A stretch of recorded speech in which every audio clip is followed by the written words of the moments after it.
안녕하세요. 결혼을 앞두고 있던 남자친구와 파혼을 결심한 30대 여성입니다. 평소에도 현실적이고 계획적인 성격이라서 나름대로 꼼꼼하게 따져보고 신중하게 결정했던 결혼이었는데 이렇게 파혼으로 끝나게 되다니 무척 씁쓸합니다. 솔직히 지금도 왜 사귀는 동안 남자친구의 그런 면을 알아차리지 못했는지 이해가 되질 않아요. 1년이란 시간이 사람 한 명을 파악하기엔 부족했던 걸까요?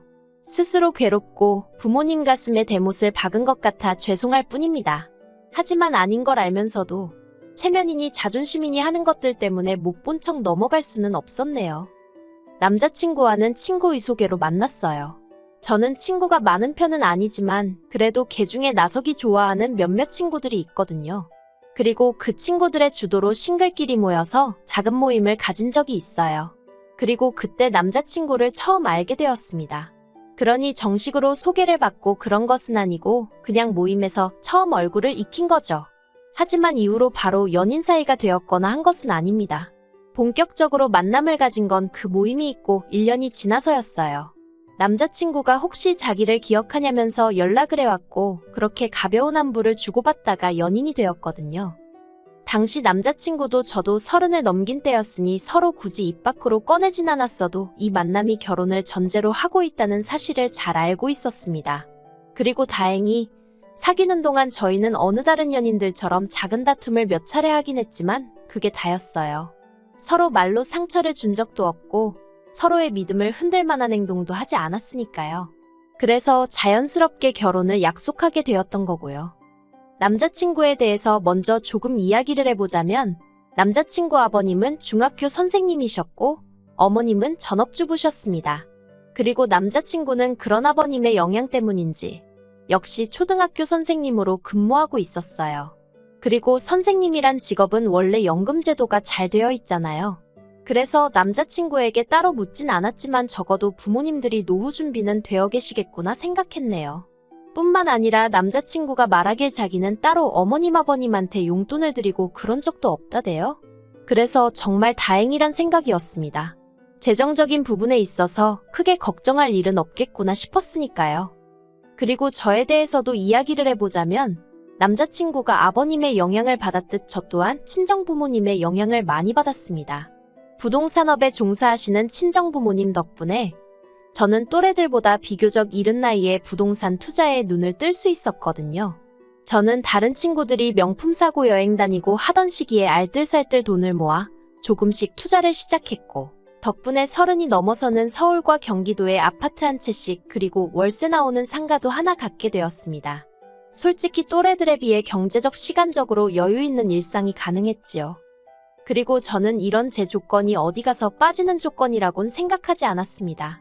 남들 배울 만큼 배우고 비교적 이른 나이에 안정적인 생활을 꾸려나가고 있었으니 제 입으로 말하자니 조금 남사스럽기는 해도 1등 신부감은 아니어도 어디 가서 싫은 소리 들을 만한 조건은 아니라고 생각했지요. 그런데 이게 웬걸? 제 자만이었을까요? 남자친구 부모님 특히나 어머님께서 저를 영 탐탁치 않아 하시더라고요. 처음 인사를 드리러 갔던 자리에서 어머님께선 낯선 목소리로 저에게 무슨 일을 하고 있냐 물으셨습니다. 그래서 제가 아파트랑 상가를 월세 주는 임대사업을 하고 있다고 하니 그게 어떻게 직업이냐면서 저더러 결국은 백수라는 소리네 하며 비웃음에 가까운 표정을 지으셨어요. 그리고는 당신은 당신 아들처럼 안정적인 직업을 가진 며느리를 원했답니다. 그래서 지금 이 상황이 영 못마땅스럽고 마음에 안 든다고 하셨지요. 그리고 아무리 제가 성격이 긍정적이라고 해도 그런 소리를 면전에서 들으니 솔직히 기분이 안 좋더라고요. 저는 나름대로 남들 놀 때 열심히 치열하게 살아서 이룬 지금의 여유였는데 어머님은 그런 건 전혀 개의치 않으시는 눈치였으니까요. 하지만 이런 걸 제가 일일이 설명할 수도 없는 노릇이었으니 아들 가진 어머니로서 며느리감에 대해서 뭐라도 트집을 잡고 싶으신 건가? 라는 생각으로 이해하는 수밖에 없었지요. 사실 이런 모욕적인 언사에도 제가 바로 파혼을 생각하지 못했던 건 그땐 그래도 남자친구가 나름대로 제 역할을 해주었기 때문이었습니다. 예를 들어 어머님이 남자친구 앞으로 선자리가 물밀듯이 들어온다는 말씀을 하셨을 땐 남자친구가 없는 소리 좀 하지 마시라며 어머님에게 무안을 주기도 했지요. 그리고 아무리 잘난 집안에서 선자리가 들어온다고 해도 자기한텐 저뿐이란 말도 얼굴색 하나 변하지 않고 어머님 아버님 앞에서 하는 식이었습니다. 그리고 그런 남자친구의 모습을 보면서 결혼 후 어머님과 제가 부딪히는 상황이 오더라도 이 사람은 내 편이겠구나 하는 확신을 가질 수 있었어요. 그래서 제가 정말 무슨 마음이 태평양처럼 넓은 대인배라서가 아니라 남자친구에 대한 믿음이 있었기에 그런 불편한 언사들도 참아낼 수 있었던 거고요. 그리고 결국 어머님은 저와 결혼하겠다는, 저 아니면 안 된다는 남자친구의 고집을 꺾지 못하시고 저희 둘의 결혼을 허락하셨네요. 저는 친정도움 없이 결혼을 계획한 반면 남자친구는 모아둔 돈이 많지 않았습니다. 그래서 어머님 아버님이 1억을 보태주시겠다 하셨어요. 그런데 제 입장에선 이미 집이며 상가며 들고 가는 재산이 있는데 굳이 신혼집을 또 구하기 위해서 현찰을 동원할 필요가 있나 싶더라고요. 그래서 제가 가진 아파트 중 계약 만료가 다가오는 아파트에서 신혼살림을 차리자 했습니다. 남자친구가 모은 돈과 어머님 아버님이 보태주시는 돈으로 전세 계약을 하자고 했어요.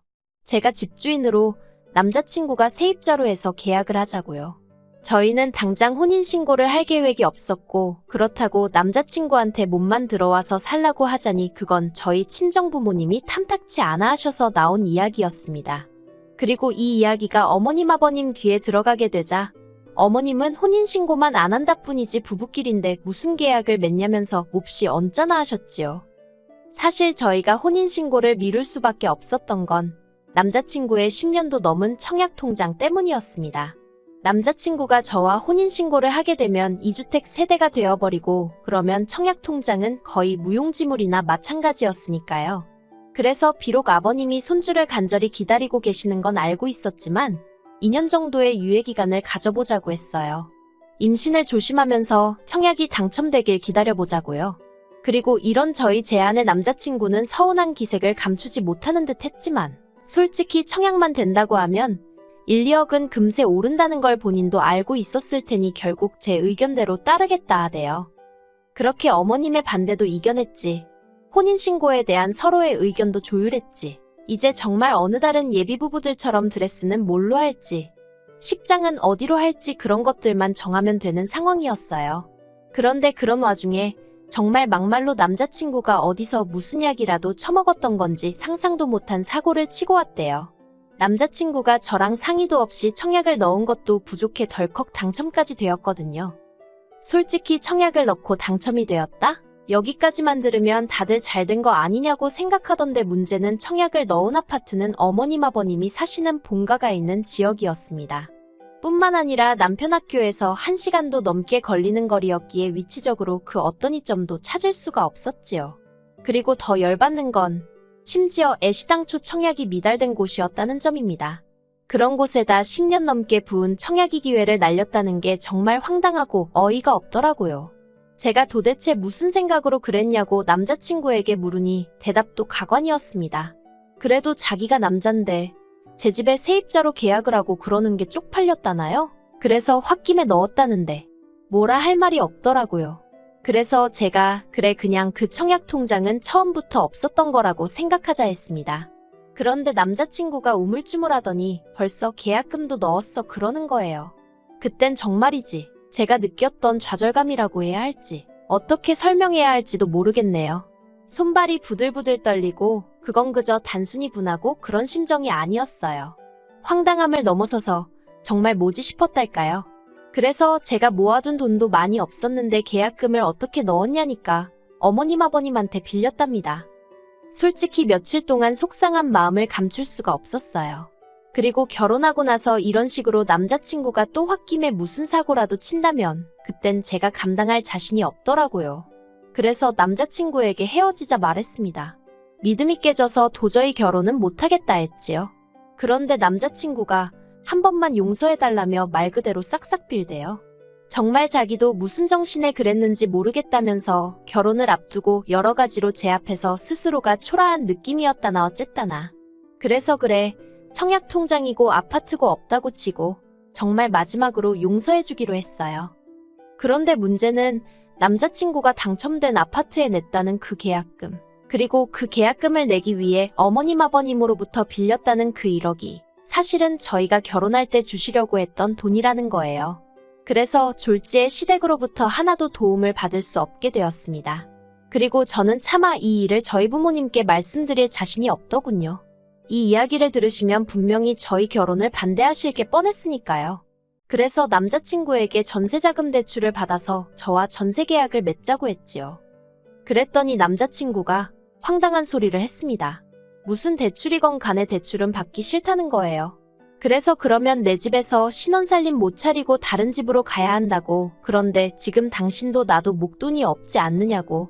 어쩌자는 거냐고 제가 화를 냈지요. 그랬더니 남자친구 말이 어차피 결혼하면 한가족인데 무슨 계약을 맺냐면서 처음에 어머님이 하셨던 말씀을 그대로 하는 거예요. 그래서 제가 혼인신고 전이지 않냐, 그러니 돈 문제는 깔끔하게 하자고 다 이야기가 됐던 거 아니냐 했습니다. 그랬더니 자기를 못 믿냐는 무슨 말도 안 되는 소리를 하더니 그냥 이참에 통장을 합치자대요. 어이가 없어서 남자친구한테 우리가 왜 통장을 합치냐고 했어요. 처음부터 월급 관리도 따로 하자고 이야기를 했고 돈 문제로 어설프게 얽히지 말자고 했는데 이제 와서 무슨 소리냐고요. 그랬더니 자기 이제 아파트 중도금도 갚아야 하는데 그거 같이 갚을 거 아니냐는 거예요. 제가 황당해서 나랑 상의도 없이 계약한 아파트지 않냐고 그러니 당신이 알아서 하라 했어요. 그걸 왜 같이 갚냐고요. 그랬더니 부부니까 공동재산이라면서. 그런데 그 소리를 듣는 순간 왜인지 등골이 오싹하리만치 소름이 끼쳤습니다. 남편 논리대로라면 속으로 어쩌면 제 재산도 다 이제 자기께 된다고 생각하고 있을지도 모르겠다 싶었으니까요. 그래서 말도 안 되는 소리 하지 말라 했어요. 그건 당신 재산이고 내 재산은 내 재산이고 설령 언젠가 공동재산이 되더라도 그건 우리가 혼인신고를 한 이후의 이야기지 지금은 아니라고요. 그랬더니 이제 자기 청약통장도 없는데 혼인신고도 안 할 이유가 없지 않냐면서 오히려 저를 이해를 못하겠다는 식으로 나오대요. 그리고 그런 남자친구의 생각지도 못한 뻔뻔한 태도에 저는 한마디로 학을 뗐어요. 하지만 그때 바로 남자친구에게 이별을 고하지는 않았습니다. 오히려 어떻게든 해결 방법을 찾아서 상황을 바로잡아 보려고 했지요. 남자친구에게 감당 못할 것 같으면 아파트는 지금이라도 팔 수 있는지 알아보라고 했습니다. 통장을 합치니마니 하는 문제는 그 이후에 생각해 볼 일이라고요. 그랬더니 그러면 혼인신고는 언제 하고 아이는 언제 갖냐면서 말 그대로 사람을 들들 볶는 거예요. 그리고 이때부터는 정말 솔직히 어느 쪽으로 생각해도 머리만 아프고 답이 안 나오더라고요. 남자친구를 사랑하는 건 진심이었지만 막말로 우리가 결혼을 한 것도 아닌데 왜 저러나 싶고 동시에 저도 사람인지라 제가 힘들게 일군 재산을 남자친구가 날로 먹으려 드는 것 같아 여러 가지로 날이 섰네요. 그리고 무엇보다도 저랑 상의 한마디 없이 마음대로 계약까지 하고 온 아파트를 가지고는 마치 우리를 위해서 그랬다는 둥, 우리 공동재산이라는 둥 헛소리를 하면서 대출을 같이 갚자 하는 남자친구를 생각하니 우라가 치밀었습니다. 그래서 결국 며칠간 생각할 시간을 달라고 했습니다. 그런데 남자친구는 그것도 싫다며 그냥 제가 말하는 것마다 싫다고 딴지를 걸고 무조건 돈 이야기만 나오면 저를 야박하고 계산적인 사람으로 몰고 가는 식이었어요.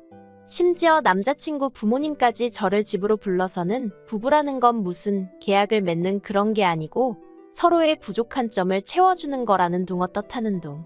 그리고 그런 일들이 반복될수록 정신적 신체적 에너지 소모가 너무 커지니까 그냥 다 놓고 싶어졌습니다.